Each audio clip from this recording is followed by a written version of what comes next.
ప్రేమ స్వరూపి అయినటువంటి దేవుడు, దయగలిగినటువంటి ప్రభువు తిరిగి తన దయ చొప్పున, కృప చొప్పున మరొక దినాన్ని అనుగ్రహించి, మరొక దినములో కృప వాక్యాన్ని ధ్యానం చేయటానికి ప్రభు మనందరిని కూడా జ్ఞాపకం చేసుకున్నారు. అందును బట్టి ప్రభుకు స్తుతులు చెల్లిస్తున్నాను. అలాగనే ప్రతిరోజు కూడా దేవుని కృపా వాక్యాన్ని మరి వింటూ బలపడుతున్న బిడలకు ప్రభు పేరిట వందనములు, ప్రభు పేరిట శుభములు తెలియజేస్తూ ఉన్నాను. ప్రియమైన దేవుని బిడ్డలారా, ఈ సమయంలో మనము దేవుడు మనకు ఇచ్చినటువంటి కృపా వాక్యాన్ని చదువుకొని ప్రార్థనాపూర్వకముగా మనం ధ్యానం చేద్దాం. ఈ సమయంలో సామెతల గ్రంథము 1వ అధ్యాయము 23వ వచనములో ఉన్నటువంటి మాట నేను చదువుతున్నాను. నా గద్దింపును విని తిరుగుడి, ఆలకించుడి, నా ఆత్మను మీ మీద కురుంబరించుదును, నా ఉపదేశమును మీకు తెలిపెదను. సత్య స్వరూపినటువంటి ప్రభు, సత్యమును బయలుపరిచేటువంటి ప్రభువా, నిత్యముగా నీ సత్య వాక్కు నైనా ప్రతి విషయంలో కూడా రుజువుపరిచేదిగా నీ యొక్క కృపా సన్నిధిలో ప్రతి బిడ్డ కూడా స్థిరపరచబడేటువంటి నీ కృపా వాక్యాన్ని మాకు అనుగ్రహించారు. ధ్యానం చేస్తున్నాం. వివరించి బోధించండి, అనేక మందికి ఆశీర్వాదకరంగా మార్చమని యేసుక్రీస్తు నామములో అడిగి వేడుకుంటున్నాము తండ్రి, ఆమేన్. ప్రియమైన దేవుని బిడ్డలారా, ఇక్కడ రాయబడినటువంటి మాటలో ప్రభు అంటారు, నా గద్దింపును విని తిరుగుడి. నేను గద్దించినప్పుడు అది విని తిరుగుడి. రెండో మాటగా ఆలకించుడి, నా ఆత్మను మీ మీద కృమ్మరించుదును. మూడో మాట, నా ఉపదేశమును మీకు తెలిపెదను. మన జీవితాలలో దేవుని యొక్క ఉపదేశము ఎంతైనా మనకు అవసరమై ఉన్నది. ఆ ఉపదేశాన్ని మనం అన్వయించుకోవాలన్నా, ఉపదేశాన్ని బట్టి మనం సరిచేసుకోవాలన్నా, ఉపదేశ క్రమములో మనం నడవాలన్నా, మనల్ని నడిపించేది, ఉపదేశమును వినేటట్లు చేసేది దేవుని యొక్క ఆత్మ, పరిశుద్ధాత్మ. కనుక ఆ పరిశుద్ధాత్మ చేత నింపబడినప్పుడు ఉపదేశ క్రమములో మనము నడుచుకోవటానికి పరిశుద్ధాత్మ యొక్క సహాయం ఉంటుంది. అందు విషయంలో ప్రతి విషయంలో కూడా మనం ఆలకించాలి. ఏమి ఆలకించాలి అంటే, దేవుడు గద్దిస్తున్నప్పుడు, దేవుడు మాట్లాడుతున్నప్పుడు మరి విని ఆయన వైపు తిరిగి ఆ యొక్క మాటలు ఆలకించినప్పుడు, ఆ మాటలో ఉన్నటువంటి సత్యాన్ని గ్రహించినప్పుడు, ఆ మాటకు లోబడేటువంటి మనసు కలిగి ఆయన వైపు చూసినప్పుడు, ఆయనకు విధేయులైనప్పుడు దేవుని యొక్క ఆత్మ చేత నింపబడినటువంటి వారముగా దేవుని ఆత్మను మన మీద కుమ్మరించున్నట్లుగా ఆ కుమ్మరింపు మనకు జరగాలి. ఆ విధంగా కుమ్మరింపు జరిగినప్పుడు, ఆత్మచేత నింపబడినప్పుడు ప్రతిదీ కూడా మనకు తెలియచేయటానికి, తెలియచెప్పటానికి, ధైర్యంగా ముందుకు సాగటానికి, ఏ తప్పు చేయకుండా, కుడికి ఎడమకి తిరగకుండా, ప్రతి విషయంలో కూడా తండ్రి చిత్తాన్ని బయలుపరుస్తూ, తండ్రి చిత్తాన్ని తెలియపరుస్తూ, ప్రతి విషయంలో కూడా ఆ బలమును, శక్తిని, ఆ పరిశుద్ధతను, ఆ భయమును, భక్తిని మరి పరిశుద్ధాత్మ దేవుని ద్వారా కలుగుతుంది. ఆ క్రమంలో మనకు ప్రతి విషయం కూడా ఉపదేశించబడతాము. ఉపదేశము మనకు ప్రభు ఆయన అనుగ్రహిస్తారు. ఈ క్రమంలో ఈరోజు మనము గద్దింపు విని తిరుగుడి. దేవుడు మరి ఎవరిని గద్దిస్తారు, ఎవరు గద్దించబడతారు, గద్దించబడిన తర్వాత ఆ గద్దింపులో ఉన్నటువంటి ఆశీర్వాదం ఏంటి, దేవుడు ఎవరిని గద్దిస్తాడు, ఎందుకు గద్దిస్తాడు, ఆ గద్దింపు వలన మనకు కలిగేటువంటి ప్రయోజనాలు ఏంటి. గద్దింపులు 2 రకములుగా ఉన్నాయి. ఒకటి పాపంలో ఉన్నప్పుడు వచ్చేటువంటి, మరి చీకట్లో ఉన్నటువంటి జీవితంలో ఉన్నప్పుడు వచ్చేటువంటి, దేవునికి దేవుని వాక్యానికి అవిధేయులుగా జీవించేటప్పుడు వచ్చేటువంటి గద్దింపు వేరే. ఆయన బిడ్డలుగా ఉన్నటువంటి, ఆయన భక్తులుగా ఉన్నటువంటి, ఆయన ప్రజలుగా ఉన్నటువంటి వారికి దేవుని యొద్ద నుంచి వచ్చేటువంటి గద్దింపు వేరే. దేవుని యొద్ద నుంచి వచ్చే గద్దింపు తన బిడ్డలకు కలిగేటువంటి ప్రయోజనాలు ఉన్నాయి, అనేక మేలులు కలుగుతూ ఉన్నాయి. పాపములో ఉండి దేవునికి దూరంగా ఉండి అవిధేయులుగా ఉండి వాళ్ళ యొక్క జీవితాలలో వాళ్ళకి హద్దు పద్దు లేకుండా జీవించేటువంటి వారికి, అలాంటి వారి విషయంలో దేవుడు గద్దిస్తే ఆ గద్దింపు వారి జీవితాలను, వారి యొక్క కుటుంబాలను, అది ఆ గద్దింపును బట్టి చిమ్ముట్లు కొట్టినట్లుగా వాళ్ళు అయిపోతారు. ఆ గద్దింపు మరి వారిని నాశనం చేస్తుంది. దేవుని నోటి నుంచి వచ్చేటువంటి ఆ యొక్క కోపముతో, క్రోధముతో ఆ గద్దింపు వాళ్ళకి. అయితే తన బిడ్డలకు, ఆయన తన ప్రజలకు ఆయన ఇచ్చే గద్దింపు ఎలాగుంటుందో ఈరోజు బైబిల్ నుంచి మనము కొన్ని విషయాలు చూద్దాం.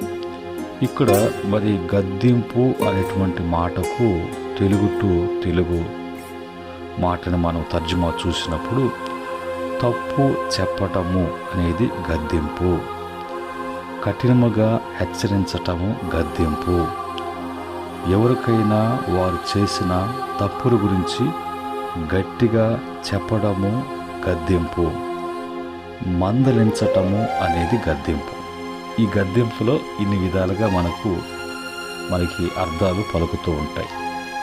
మొదటగా మనం చూసినప్పుడు సామెతల గ్రంథము 3వ అధ్యాయం 11-12 వచనాలలో రాయబడినటువంటి మాట, నా కుమారుడా, యెహోవా శిక్షను తృణీకరింపవద్దు, ఆయన గద్దింపునకు విసుగవద్దు. తండ్రి తనకు ఇష్టుడైన కుమారుని గద్దించు రీతిగా యెహోవా తాను ప్రేమించు వారిని గద్దిస్తాడు. ఆయన ఎవరి మీదైతే ఎక్కువగా ఇష్టపడతాడో, ఆయన ఎవరిని ఎక్కువగా మరి ప్రేమిస్తారో వారిని దేవుడు గద్దిస్తాడు. ఎలాగ గద్దిస్తాడు, ఎలాగ శిక్షిస్తాడు అంటే, తండ్రి తన కుమారుని ఏ విధంగా అయితే, తనకిష్టమైన కుమారుని ఏ విధంగా అయితే గద్దిస్తాడో, ఏ విధంగా అయితే మరి శిక్షిస్తాడో, అలాగా దేవుడు తన బిడ్డలను శిక్షిస్తాడు అనే మాట అక్కడ రాయబడింది. ఇదే మాట మరి హెబ్రీ పత్రికలో కూడా ఏమని రాయబడిందంటే, హెబ్రీ పత్రిక 12వ అధ్యాయము 5-6 వచనంలో కూడా, మరియు నా కుమారుడా, ప్రభు చేయు శిక్షను తృణీకరింపకము, ఆయన నిన్ను గద్దించినప్పుడు విసుకుము, ప్రభు తాను ప్రేమించు వారిని శిక్షించి తాను స్వీకరించు ప్రతి కుమారుణ్ణి దండించును అని కుమారులతో సంభాషించున్నట్లు మీతో సంభాషించుచు ఆయన హెచ్చరికను మరిచితిరి అని రాయబడింది. కనుక మరి తన బిడ్డలతో గద్దించేటువంటి గద్దింపు ఎలాగుంటుందంటే, ఒక తండ్రి బిడ్డ మధ్యలో సంభాషణ, ఆ ప్రేమ, మమకారము, అనురాగము అనేవి ఉంటాయి. పాపం విషయం చేసిన వారి గద్దింపు అలాగా ఉండవు. తర్వాత మరి 3వదిగా సామెతల గ్రంథము 6:23లో ఆజ్ఞ అనేది దీపంగాను, ఉపదేశము అనేది వెలుగుగాను, మరి శిక్షార్థమైనటువంటి గద్దింపులు జీవ మార్గములు. ప్రభు ఎందుకు గద్దిస్తారు అంటే, మనము జీవము గలటువంటి దేవుని బిడ్డలము, జీవము గలటువంటి దేవుని సంఘములో మనమంతా కూడా ఒక కుటుంబము. ఆ యొక్క బిడ్డలముగా మనం నడవాల్సింది కూడా జీవము కలిగినటువంటి మార్గాలలోనే మనం నడవాలి. నిర్జీవమైనటువంటి మార్గాలలో నడవకుండా, నిర్జీవమైన మార్గాలు ఎంతో ఆకర్షణీయముగా రమ్మిగా ఉంటాయి, కానీ అవి మరి మనిషి జీవితాన్ని పతనము చేసేటువంటిదిగా ఉంటుంది. కాబట్టి అలాంటి మార్గాలలో మనం పోకుండా, వాటిని చూసి మనము ఆకర్షించబడకుండా, ఆయన ఆజ్ఞగాను ఉపదేశముగాను మరి గద్దింపుగాను మనకిస్తున్నారు. ఆయన ఆజ్ఞాపించినప్పుడు అది మనకు వెలుగుగా ఉంటుంది, ఉపదేశించినప్పుడు మరి వెలుగుగాను, ఆజ్ఞ మనకు దీపంగాను, శిక్షార్థమైనటువంటి గద్దింపులు ఎప్పుడు కూడా మనకు జీవ మార్గములుగా ఉంటాయి. 4వదిగా సామెతల గ్రంథం 15:15 చూసినప్పుడు, మూఢుడు తన తండ్రి చేయు శిక్షను తిరస్కరించును, గద్దింపునకు లోబడువాడు బుద్ధిమంతుడగును. బైబిల్లో భక్తులంతా కూడా బుద్ధి కలిగి జీవించారు, బుద్ధి కలిగి నడుచుకున్నారు. మరి ఆ యొక్క బుద్ధి వారిని చాలా గొప్ప చేసింది. దావీదు సుబుద్ధి కలిగి ప్రవర్తించగా, మరి సౌలు దావీదును చూచి భయపడ్డాడు. రాజు ఒక పనివాణ్ణి చూసి భయపడ్డాడు. కారణం ఏంటంటే, దావీదు ప్రవర్తించిన ప్రవర్తన మరి సుబుద్ధితో కూడినటువంటి ప్రవర్తన, మంచి బుద్ధితో కూడినటువంటి ప్రవర్తన. ఆ ప్రవర్తన బట్టి దేవుడు అతనికి తోడై ఉండెను కనుక మరి అందరి చేత మంచిగా అతను ఎంచబడ్డాడు. దావీదును మరి ఒక శత్రువుగా అతన్ని మరి హతం చేయాలా అనుకున్నటువంటి సౌలుకి భయము, వణుకు కలిగేది. కనుక మనము మరి ప్రభు ఎందుకు గద్దిస్తున్నాడంటే, మనం జీవము కలిగి జీవ మార్గములో ఎందుకు గద్దిస్తాడంటే, మనము ఆయనకు ప్రియమైన బిడ్డలుగా ఉండటానికి, మనం ప్రియమైన బిడ్డలం కాబట్టి. ఎందుకు గద్దిస్తున్నాడంటే, మనము బుద్ధి కలిగి మనము నడుచుకోవటానికి, ప్రవర్తించడానికి, ఆ యొక్క నడుచుకున్నటువంటి బుద్ధిని బట్టి ప్రభు మనతో కూడా ఉండాలి అన్నట్లుగా, మన ద్వారా ఆయన మహిమ తెచ్చుకోవాలి అన్నట్టుగా ప్రభు గద్దిస్తారు. 5వదిగా సామెతల గ్రంథము 13:18 శిక్షను ఉపేక్షించు వానికి అవమానము దారిద్ర్యతలో ప్రాప్తించును, గద్దింపును లక్ష్య పెట్టువాడు ఘనత నొందును.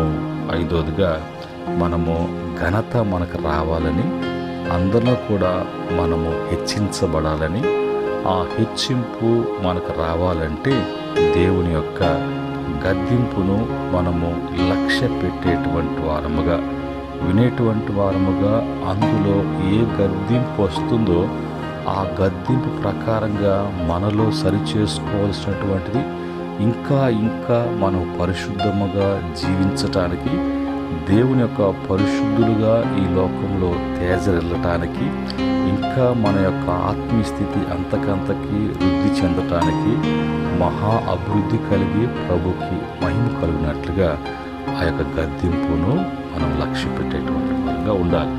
ఆ తర్వాత బైబిల్లో 6వ మాటగా సామెతల గ్రంథము 15:10 శిక్ష నొలనివాడు తన ప్రాణమును తృణీకరించును, ఆ గద్దింపును వినివాడు వివేకి అగును. 6వదిగా వివేచి దేవుడి బిడ్డలు ఎప్పుడు కూడా వివేచిస్తారు. ఇది చేయొచ్చా, చేయకూడదా, ఈ సమస్య ఎందుకు వచ్చింది, ఈ యొక్క వాతావరణం ఎందుకు ఇలాగ మారింది, ఇక్కడికి నేను ఎందుకు వచ్చాను, నేను చేయవలసినటువంటి ఏంటి, దేవుని బిడ్డగా నా వలన దేవునికి మరి మహిమ కలగటానికి నేనేం చేయాలి, ఇది నన్ను శోధించడానికి వచ్చిందా, దీనివల్ల నేను బలహీనపరచబడటానికి ఇలాగ వాతావరణం చేంజ్ అయిందా, ఇది మనుషుల వల్ల కలిగిందా, అపవాది వల్ల కలిగిందా, లోకం వల్ల కలిగిందా, దేవుని వల్ల కలిగిందా అని వివేచించి వివేకముతో మాట్లాడడం కానీ, తగినటువంటి మరి పరిచయాలు కానీ, తగినటువంటి సహవాసం కానీ, తగినటువంటి క్రమం కానీ మరి కలిగి ఉండటానికి వివేకము, వివేచన అనేది ఎంతైనా అవసరము. దాని కొరకు ప్రభు తన బిడ్డలను, ఆయన తన ఇష్టపడిన బిడ్డలను, ఆయన ప్రేమించే బిడ్డలను తనకు కుమారులుగా, కుమార్తెలుగా స్వీకరించినటువంటి బిడ్డలను ఆ విధంగా గద్దిస్తారు. ఈ మాటలు చూస్తున్నప్పుడు గద్దింపు అంటే అదొక కఠినమైనటువంటి పదముగా, ఆ పదజాలను బట్టి అది ఎంతో బాధ కలిగించేదిగా, ఆ విధంగా మాట్లాడడం అనేది మనిషికి ఎంతో అది నొచ్చుకుంటుంది అన్నట్టుగా అనుకుంటాం. కానీ దైవికంగా, సంబంధంగా దైవిక గద్దింపు మనకు ఎంత మరి మేలు చేస్తుందో, ఎంత మంచి జరుగుతుందో అనే విషయాన్ని మనకు వాక్యం ద్వారా ప్రభు తెలియచేస్తున్నారు. కనుక ఇటు మాటలు మనం విడిచిపెట్టకూడదు. ఇటు గద్దింపులు ఎప్పుడు కూడా మనం నిర్లక్ష్యం చేయకూడదు. 7వ మాటగా సామెతల గ్రంథము 29వ అధ్యాయం 15వ వచనంలో, బెత్తమును గద్దింపును జ్ఞానము కలుగు చేయను, అదుపు లేని బాలుడు తన తల్లికి అవమానము తెచ్చును. ఈరోజు బెత్తము అంటే శిక్షణ, గద్దింపు అనేది హెచ్చరిక, మందలింపు అనేది మనకు జ్ఞానము కలుగు చేస్తుంది. దేవుని బిడ్డలు ఎప్పుడు కూడా జ్ఞానం చేత నింపబడాలి, జ్ఞానాన్ని బట్టి నడుచుకోవాలి. ఇవన్నీ కూడా మనకు దేవుడు తన దైవికమైనటువంటి గద్దింపు ద్వారా అవి మనకు ప్రసాదిస్తూ ఉన్నారు, మనకు అనుగ్రహిస్తున్నారు. ఆ అనుగ్రహముకు పాత్రలుగా ఉండటానికి ప్రభు మనకు ఈ క్రమాన్ని ఏర్పాటు చేశారు. మరి చివరిగా భక్తుడు తన మరి భక్త జీవితంలో అతను పలికినటువంటి మరి విలువైనటువంటి మాటలు ఏంటంటే, మరి కీర్తన 141వ కీర్తన 5వ చరణంలో అంటాడు, నీతిమంతులు నన్ను కొట్టుట నాకు ఉపకారము, వారు నన్ను గద్దించుట నాకు తైలాభిషేకం, అట్టి అభిషేకమును నేను త్రోసివేకుందునుగాక అని అంటాడు. అంటే నీతిమంతులు అయినటువంటి దేవుని బిడ్డలు, నీతిమంతులైనటువంటి దేవుని సేవకులు, నీతిమంతులైనటువంటి దేవుని సంఘము, నీతిమంతులైనటువంటి దేవుడు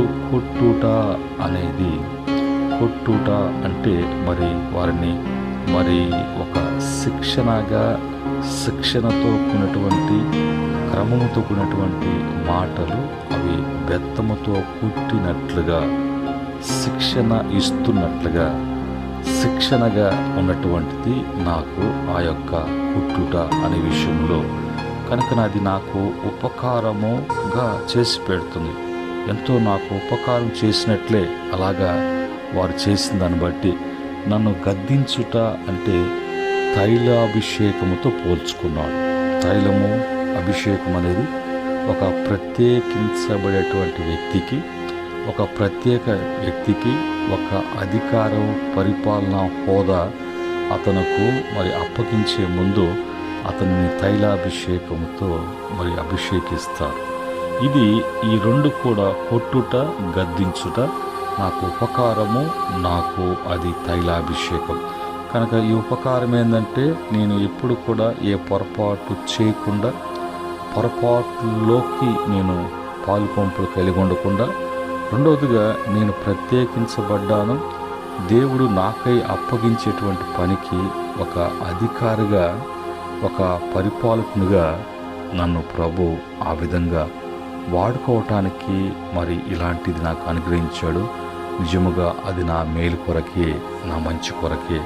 అది నేను వదులుకోను, అటు నేను పోగొట్టుకోను, నాకు కావాలి అని ఆనందముతో, సంతోషంతో స్వీకరించినట్లుగా మనము అక్కడ చూస్తున్నాం. ప్రియమైన దేవుని యొక్క బిడ్డలారా, ఈ మాటలను బట్టి ఈరోజు దేవుడిచ్చిన మాటలు, దేవుని యొక్క దైవిక గద్దింపులో ఇన్ని ఆశీర్వాదములతో కూడినటువంటి మేలు మనకు జరుగుతాయని, అలాగ జరగాలని, అలాగ ఉండి మనము ప్రభు బిడ్డలుగా తేజరిల్లటానికి, అంతకంతకి వృద్ధి చెందటానికి ప్రభు ఇష్టపడుతున్నాడు. కనుక ఇలాంటి గద్దింపులు మనం త్రోసిపుచ్చుకోకుండా దేవుని యొక్క మాటలను ఆలకించేటట్లుగా, దేవునికి లోబడేటట్లుగా, దేవుని ఆత్మచేత నింపబడి నడిపించబడేటట్లుగా, దేవుని ఉపదేశాన్ని బట్టి మనము జీవించినట్లుగా ప్రభు యొక్క సహాయము ప్రతి బిడ్డ కూడా అందించబడునుగాక. ఆ విధంగా వాళ్ళ జీవితాల్లో జరుగునుగాక.